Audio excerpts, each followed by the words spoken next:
नमस्कार दोस्तों, next IAS YouTube channel पर एक बार फिर से आप सभी का स्वागत है। मेरा नाम है सपना कुशवाहा। जैसा कि आप सभी को पता है कि आज यानी 1 अप्रैल से जनगणना शुरू हो गई है। तो आज का जो हमारा पूरा डिस्कशन है वो जनगणना पर ही आधारित है। हम देखेंगे कि इस बार की जनगणना खास क्यों है, आखिर जनगणना करने से फायदा क्या होता है, जनगणना होती क्या है, किन चरणों में होगी। तो इन सभी पहलुओं को हम एक एक करके समझने का प्रयास करेंगे और इसी के साथ हम आगे बढ़ेंगे। और सबसे पहले देखेंगे हालिया घटनाक्रम। जैसा कि हमने आपको बताया कि इस बार जो है कि 1 अप्रैल से सेंसस 2027 की प्रक्रिया शुरू की गई है, यानी कि आज से। अब ये खास क्यों है? तो खास इसलिए है क्योंकि ये भारत की पहली पूर्णतः डिजिटल जनगणना है।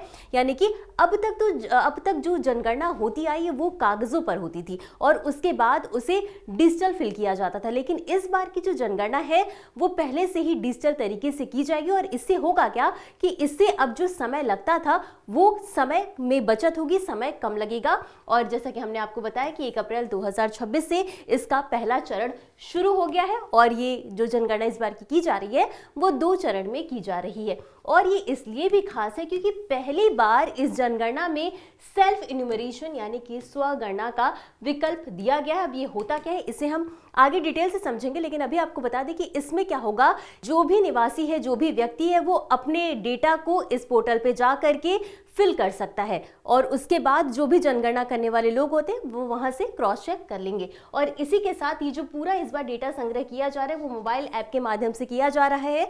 यानी कि ये जो भी पोर्टल है ये आपका एंड्रॉयड और एप्पल यानी iOS दोनों पर ये सपोर्टेड है। और इसी के साथ आपको बता दें कि विश्व का सबसे बड़ा जनगणना सर्वेक्षण किया जा रहा है। अब इसी के साथ अब हम आगे बढ़ेंगे और अब समझ लेते हैं कि जनगणना आखिर होती क्या है। तो सीधा सा मतलब है जनगणना यानी कि किसी देश में यानी कि भारत देश में जितने भी लोग रहते हैं, जितने भी व्यक्ति रहते हैं, उन सभी का डेटा इकट्ठा करना ताकि उसके अकॉर्डिंग जो है नीति निर्माण किया जा सके। अब इससे संबंधित जो महत्वपूर्ण चीजें आपको पता होनी चाहिए उस पर हम बात कर लेंगे, यानी कि इसकी एक बार ऐतिहासिक पृष्ठभूमि पर भी हम नजर डाल लेते हैं। तो सबसे पहले तो यही आपको जानना है कि भारत में पहली जनगणना कब की गई थी। तो आपको याद होना चाहिए कि भारत की जो पहली जनगणना है वो 1872 में की गई थी। ब्रिटिश शासन के टाइम पर 1872 में की गई थी।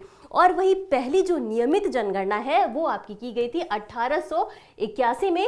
और इसके बाद से जो स्वतंत्र भारत की पहली जनगणना है वो कब शुरू हुई थी? 1951 में। और आपको पता होना चाहिए कि हर 10 साल पर एक बार जो है वो जनगणना की जाती है, यानी कि हर 10 वर्ष में एक बार जनगणना होती है। अब ये जो सेंसस 2027 है ये अब तक की 16वीं जनगणना है और इसी के साथ स्वतंत्रता के बाद ये 8वीं जनगणना है।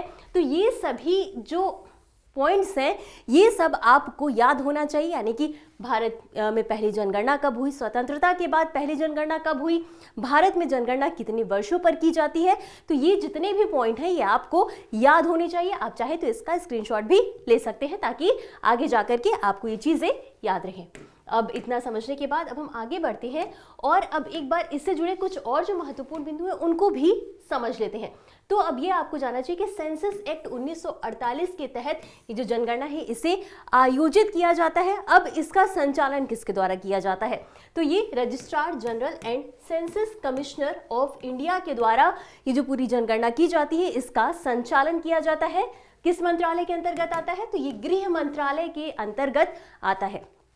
अच्छा, अब इसमें एक और प्रश्न उठता है कि यहाँ पर जो भी व्यक्ति, जो भी नागरिक जितना भी डेटा साझा कर रहे हैं अपना इस प्लेटफॉर्म पे, क्या वो पूरी तरीके से आपका सुरक्षित है? क्या उसे किसी के साथ आपके डेटा को शेयर किया जा सकता है? तो ये जो पूरा डेटा है सरकार ने ये कहा है कि आपका जो आपके द्वारा दिया गया जितना भी डेटा है वो पूरी तरीके से गोपनीय रखा जाएगा।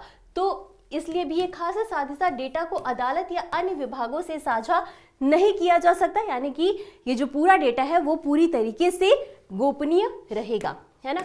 तो अब कुछ और बिंदुओं को समझ लेते हैं। तो अब समझते हैं कि जनगणना जो है इसकी कुछ और खास बातें कि ये आखिर इस बार का जनगणना जो है वो इतना खास क्यों है। तो भारत की पहली डिजिटल जनगणना है, यह हमने आपको बताया ही है, और इसमें जो है कि सेल्फ इन्यूमरेशन पोर्टल है, और यहाँ पर जैसे कि हमने पिछली बार आपको बताया था कि यहाँ पर इस पोर्टल पर जाकर के जो भी व्यक्ति है अपने से संबंधित, अपने परिवार से संबंधित जितना भी डेटा है वो यहाँ पर अपलोड करेगा, और उसके बाद जो जनगणना करने वाले लोग हैं वो आएंगे और क्रॉस चेक करेंगे। और याद रखिएगा, ये जो पोर्टल पे जानकारी साझा करनी है व्यक्ति के द्वारा, इसके लिए 15 दिन का टाइम दिया गया है, और उसके बाद जो जनगणना कलेक्ट करते हैं उनके द्वारा जो है कि डेटा क्रॉस चेक किया जाएगा, साझा किया जाएगा।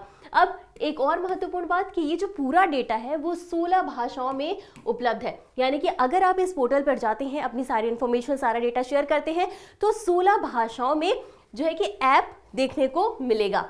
और एक और खास बात कि ऑफलाइन मोड में भी कार्य करता है, यानी कि आप इसको ऑनलाइन भी यूज कर सकते हैं, आप इसको ऑफलाइन भी यूज कर सकते हैं। और ऑफलाइन इसलिए रखा गया है कि कई इलाके ऐसे होते हैं जहां पर नेटवर्क सही से काम नहीं करता है, तो उस इलाके में भी जो पूरी प्रक्रिया है, जो पूरा डेटा साझा करने का जो माध्यम है वो आसानी से किया जा सके, इसलिए ये ऑफलाइन मोड में भी है। अच्छा, इसमें एक और बात है कि जो जितने भी इमारतें हैं, जो भी व्यक्ति के द्वारा साझा किया जाएगा डेटा, उसमें जो भी इमारतें, जो भी भवन है, उनकी जियो टैगिंग की जाएगी और उनकी डिजिटल मैपिंग की भी सुविधा है। अब इसी के साथ हमने आपको बताया कि इसमें जो पूरा डेटा साझा किया जा रहा है व्यक्ति के द्वारा, वो पूरी तरीके से गोपनीय है। अब तो ये जो है जनगणना अधिनियम 1948 के तहत व्यक्तिगत डेटा सुरक्षित रखा गया है, यानी कि जितना भी डेटा है वो एन्क्रिप्टेड है, किसी के साथ शेयर नहीं होगा।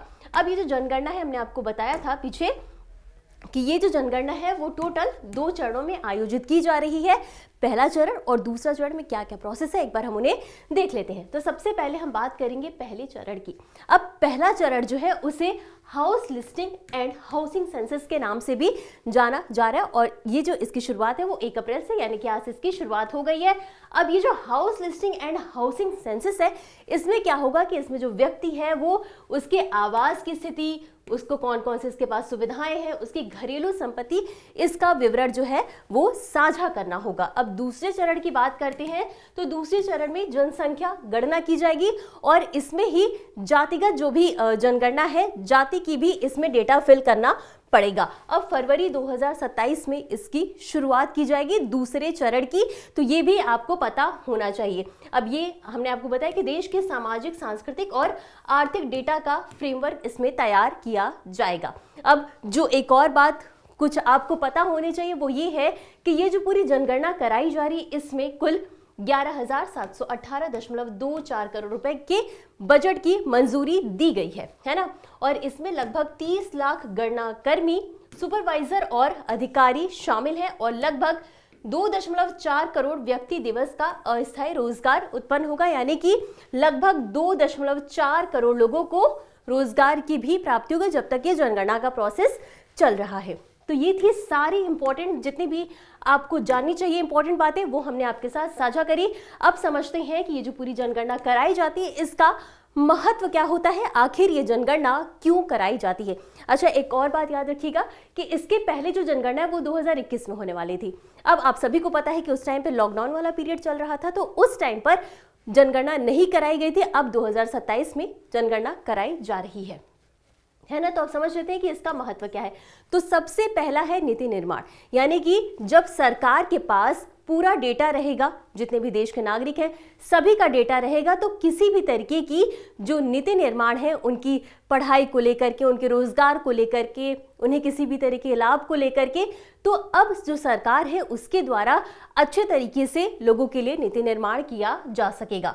अगला है संसाधनों का वितरण। जाहिर सी बात है, जब जो है कि सभी का डेटा रहेगा तो राज्य और क्षेत्र में जो भी संसाधन है उनका उचित बंटवारा किया जा सकेगा। साथ ही साथ निर्वाचन क्षेत्रों का परिसीमन, यानी कि लोकसभा और राज्यसभा में जो भी सीटों का वितरण होता है वो भी अच्छे तरीके से समान रूप से हो पाएगा। साथ ही साथ सामाजिक आर्थिक योजनाएं, यानी कि अब आप सभी को पता है कि इसमें जो है जाति आधारित गणना भी की जा रही है, तो अब जो भी लक्षित वर्ग है, जो भी लक्षित समूह है, उनको भी ध्यान रख करके उनके लिए जो है कि योजनाएं बनाई जा सकेंगी। अगला है जनसंख्या प्रवृत्तियों का अध्ययन, यानी कि जन्म दर, मृत्यु दर संबंधी जो भी आंकड़े हैं, अगर ये हमारे पास डेटा रहते हैं तो लक्ष्य की प्राप्ति करने में उसके अनुसार जो है वो नीतियां बनाई जा सकेंगी और इसका अधिक से अधिक लोगों तक लाभ पहुंच सकेगा। तो इसलिए जनगणना जो है वो हमारे लिए, हमारे देश के लिए बेहद महत्वपूर्ण हो जाती है। और इसी के साथ अब हम आगे बढ़ेंगे और देख लेंगे इससे संबंधित अभ्यास प्रश्न को। तो प्रश्न है, निम्नलिखित कथनों पर विचार कीजिए। अब आपके पास 3 कथन है। पहला कथन है, जनगणना 2027 भारत की पहली पूर्णतः डिजिटल जनगणना होगी।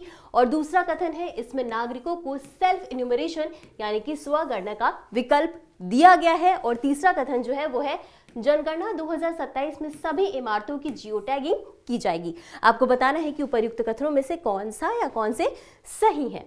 तो ए केवल 1, बी केवल 2 और 3, सी केवल 1 और 3 या डी 1, 2 और 3। और इस प्रश्न का उत्तर आपको हमेशा की तरह कमेंट बॉक्स में देना है।